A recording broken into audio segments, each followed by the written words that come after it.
All right, hello everyone. This is discussion board number 2. Today we are talking about the differences between liberty and freedom in the definitions of those two words. So this is a very big discussion, very big conversation, but a really interesting one, considering that we do often, at least for myself and I'm sure many others, we do often use those words interchangeably, but I do believe that they are different, and I think that there is a succinct definition that you can find for both of them. So we start here with liberty. What is liberty? And I think to help us in this endeavor, I'm going to take from The Republic by Plato, in which he says, he's referring to a specific city he's talking about here. He says, first of all, are they not free? And does not liberty of act and speech abound in the city?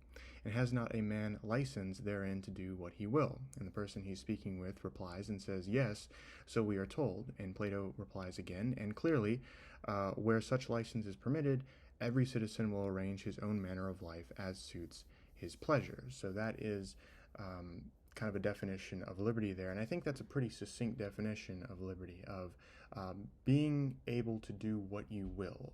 If liberty is the ability to do what your innermost mind desires, then that begins the question: what is freedom? Because obviously, in a civil society, we have, shall we say, limits to liberty.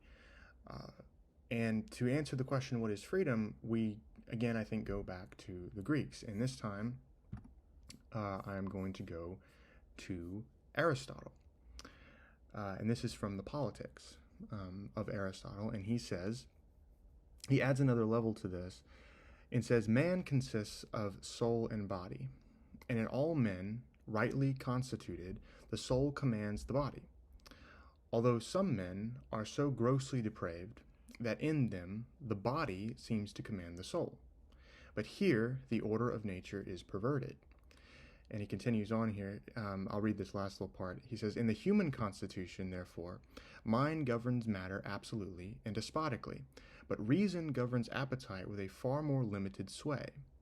Still, however, it governs like a just and lawful prince, and the little community of man is thus held together and sustained. Whereas, were the subordinate parts to usurp authority or even to assert equality, all would speedily be undone and the system would fall in ruin. So the interesting thing with Aristotle is that he adds an element here that's not just liberty to do what you please, do what you want, but he says there's another added element here of the soul, of the mind, of what he refers to here as reason. There is a limiting factor that is placed on liberty. And so in this sense, we can argue that perhaps freedom as a kind of a, maybe not a mirror image exactly, but an image that's kind of on another side of the coin of liberty is the ability, essentially, well, not the ability, but essentially a understanding of your own limits and understanding right conduct, mostly viewed from a virtuous angle, from a reason oriented angle. In that sense.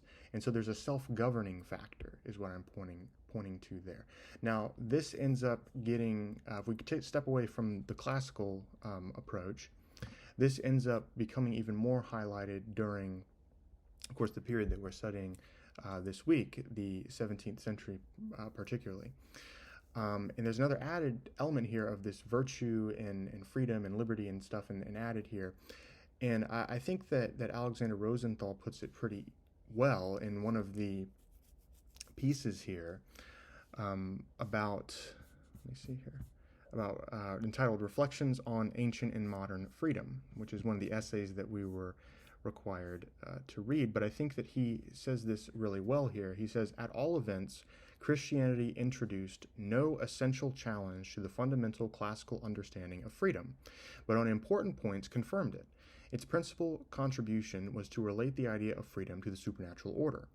The Christian faith can be interpreted, in a manner that moves the question of freedom into a new religious theological frame without overthrowing the concept of natural virtue in which the classics are invested. And so in here, we have the concept that Aristotle is talking about, where you have freedom, but it's governed by a virtue. It's governed by reason.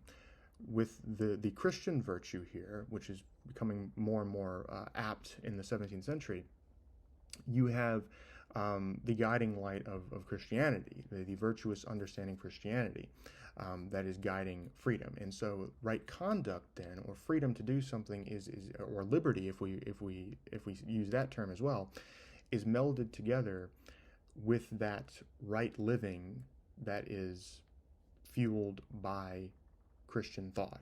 Hopefully I'm making myself clear when I say that. And to add to kind of a further example of this, I'm going to use one of the big thinkers of the 17th century, and that is John Milton. I happen to have a full complete text of all of his stuff here, so I'm going to use it. And I'm going to start with the tenure of Kings and Magistrates, which is one of his incredible political works. And the language here is interesting.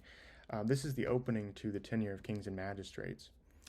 And Milton says, if men within themselves would be governed by reason and not generally give up their understanding to a double tyranny of custom from without and blind affections within, they would discern better what it is to favor and uphold the tyrant of a nation.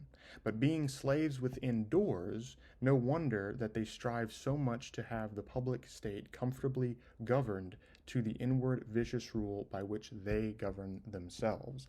So that's a fascinating piece there, and you get that concept of slavery that Aristotle talks about as well, is that people who are enslaved to their own desires, shall we say, enslaved to a tyranny of themselves, they're not self-governing themselves.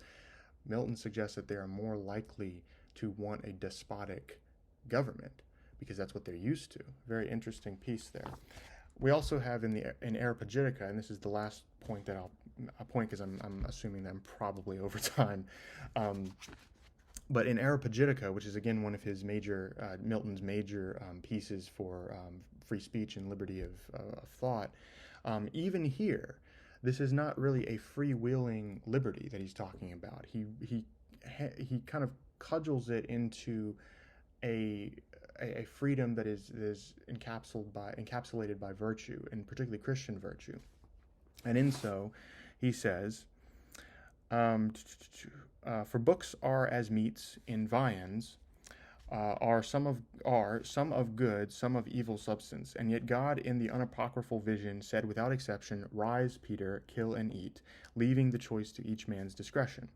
Wholesome meats to a vitiated stomach differ little or nothing from unwholesome, and best books to a naughty mind are not unapplicable to occasions of evil. Bad meats will scarce breed good nourishment in the healthiest concoction, but herein the difference is of bad books, that they to a discreet and judicious reader, that's the point there, discreet and judicious reader, serve in many respects to discover, to confute, to forewarn, and to illustrate.